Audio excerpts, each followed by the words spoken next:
Imagine yourself at home on a beautiful sunny Tuesday, sipping lemonade, unaware that in 60 minutes the world as you know it will cease to exist. Scary? I think so too. But the scenario I'll outline below is not only entirely possible, but we have also come very close to it happening many times. In our scenario, we'll follow the launch of an intercontinental ballistic missile near Pyongyang, North Korea. These ICBMs, or intercontinental ballistic missiles, are essential to the nuclear weapons strategy. They can deliver a nuclear warhead almost anywhere on the planet with precision in less than 30 minutes. The North Korean ICBM Hwasong-17 launch starts with an initial 5-minute burn, follows a ballistic trajectory at over 1,000 kilometers altitude, and ends with re-entry into the atmosphere, heading towards its target, the U.S. SBIR's satellites detect the launch within seconds. These satellites are designed to identify the fuel burn of ICBMs and represent the first step in the American response to nuclear threats. Normally, countries testing ICBMs communicate the event to avoid misunderstandings, but North Korea is an exception. Within 30 seconds, the satellites track the probable trajectory of the ICBM, which could hit the eastern coast of the U.S., where Washington, the capital, is located. From this point, a series of rigorous procedures begins. Data is forwarded to an aerospace data facility in Colorado. In less than 3 minutes, the High Military Command is alerted to the imminent threat, which is expected to hit the U.S. in under 25 minutes. The High Command needs to assess the situation and inform the President, who will decide the best response. The U.S. response plan to a nuclear attack is known as the O Plan. The problem is that the first step of the plan has already failed. With over 1,000 nuclear weapons ready for launch, the US and Russia have the power to destroy the world in seconds. This is part of the nuclear deterrence strategy, where the only defense against a nuclear attack is the ability to retaliate with nuclear weapons of one's own. The US maintains a constant nuclear threat to deter other countries from attacking. The theory is simple: prevent a nuclear attack with the threat of devastating retaliation. The North Korean ICBM completes its burn phase and becomes invisible to the satellites. Within a few minutes, US ground radars detect it again. The President receives a call informing about the situation. On the other side are the Secretary of Defense, in a bunker under the Pentagon, and the head of the American Strategic Command, in a base in Alaska. Strategic Command, or STRATCOM, is responsible for planning and responding to the use of nuclear weapons. The President is informed of a potential nuclear attack from North Korea, carried out by a single ICBM. This is not just a threat, but a strange threat. A single nuclear bomb is not enough to destroy the American retaliatory capability. So, is the attack real or just a show of force?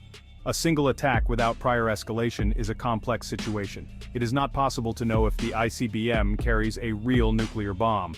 Nevertheless, the O Plan dictates that, in the face of an imminent attack, the United States must retaliate quickly.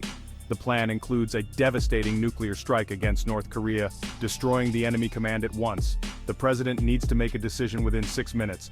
30 seconds have already passed. To complicate matters, in 1960, the U.S. detection system mistook the moonrise for the launch of 1,000 ICBMs. In 1979, a situation was mistakenly interpreted as a genuine nuclear attack. Now, the President has 6 minutes to decide if the attack is credible enough to warrant retaliation and what form that retaliation should take. 11 minutes.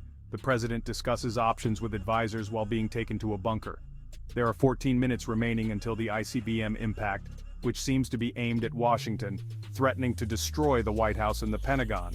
Officials responsible for evacuation begin planning the escape route for the President and other high officials. The President opens the emergency bag, a small briefcase that allows for the command of a nuclear attack. The bag is always with the President and its operation is highly confidential.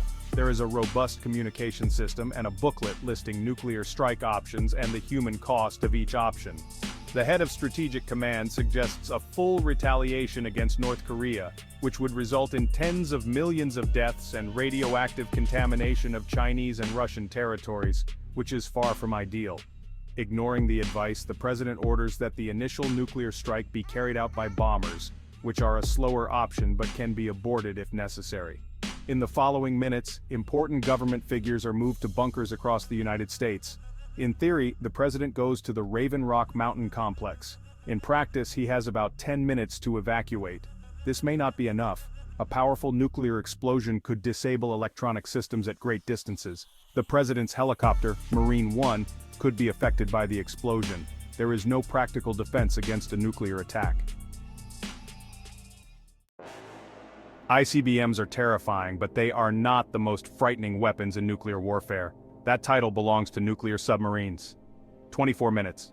A few minutes before the ICBM hits Washington, a second group of launches is detected on the American West Coast. A North Korean submarine carrying 8 nuclear warheads has surfaced and fired at targets on the US West Coast. The travel time is a few minutes. Now there are 9 nuclear bombs in the air, all about to fall simultaneously. The ability to launch such close-range attacks with minimal travel time makes nuclear submarines particularly feared. Additionally, submarines are virtually invisible until they launch their weapons. A country with well-armed nuclear submarines can retaliate with a nuclear attack even if its command is destroyed. Submarines are crucial for nuclear deterrence and retaliation, both for Russia and for the US and the UK. The submarine launch confirms that the attack is genuine. The American president provides the head of Strategic Command with a password to initiate any nuclear attack. Soon after, 50 ICBMs are launched from the US towards North Korea. Another 30 bombs are launched from nearby submarines. In less than half an hour, 82 military, civilian, and industrial targets in North Korea will be eliminated. 9 nuclear bombs hit the US Washington, the Pentagon, the White House, and millions of people are erased from the map. A fireball of kilometers, followed by wind blasts, destroys everything within tens of kilometers around. The electromagnetic pulse disables the president's helicopter even from kilometers away. The American capital turns into a mushroom cloud. 8 more mushroom clouds appear on the West Coast, hitting energy production and transmission infrastructure, including nuclear power plants, generating extremely dangerous radioactive fires. And these 9 nuclear bombs are not the worst part. There is a major flaw in the US nuclear retaliation system. Almost all retaliation routes pass through Russian airspace. If the US launches an attack against North Korea, its missiles will cross Russian territory. To Russia, it appears that 50 American ICBMs are heading towards its territory. US diplomats and leaders will try to contact Russia to explain that the attack is not directed at them. But will Russia believe it? If Russia believes it will be spared, it could be the perfect scenario for a decapitating nuclear strike against the US. If Russia hesitates, believing the American government, this will become a vulnerability. This is the apocalyptic logic of nuclear weapons. Any nuclear threat must be responded to with maximum force. The choice not to retaliate condemns hundreds of millions of Americans to death. This is the limit of nuclear deterrence, assured mutual destruction. Any nuclear attack from a potential rival generates retaliation to destroy the rival and its allies. Even the appearance of an American nuclear attack against Russia must be responded to with maximum force. Any hesitation is a failure in Russian nuclear deterrence. Minutes after the launch of the 50 American ICBMs, Russia launches over 1,000 nuclear weapons against the US. Another several dozen nuclear weapons are launched from submarines against military bases in Europe, Korea, Japan, and American allies. 30 minutes. In just half an hour, from a single ICBM, the number of nuclear weapons fired rises to over 1,000, hitting populated regions of the Northern Hemisphere. In another half hour, cities like Paris, London, Seoul, and much of the US will be devastated. Once launched, ICBMs cannot be stopped. The American Military Command receives information about the Russian launch. The head of Strategic Command boards the Doomsday plane, a command center in an analog aircraft, immune to electromagnetic pulse effects. A city of 3 million inhabitants turns into an infernal scenario. Power plants, communication systems, and transportation networks are destroyed. The United States declares that the devastation could affect considerable portions of the Northern Hemisphere. It is estimated that by the end of 48 hours, tens of millions of people will have died, and the world will be in total chaos.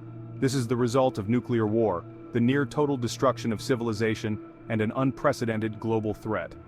It is a terrifying vision that illustrates the devastating impact of nuclear weapons and the importance of deterrence to prevent total nuclear conflict.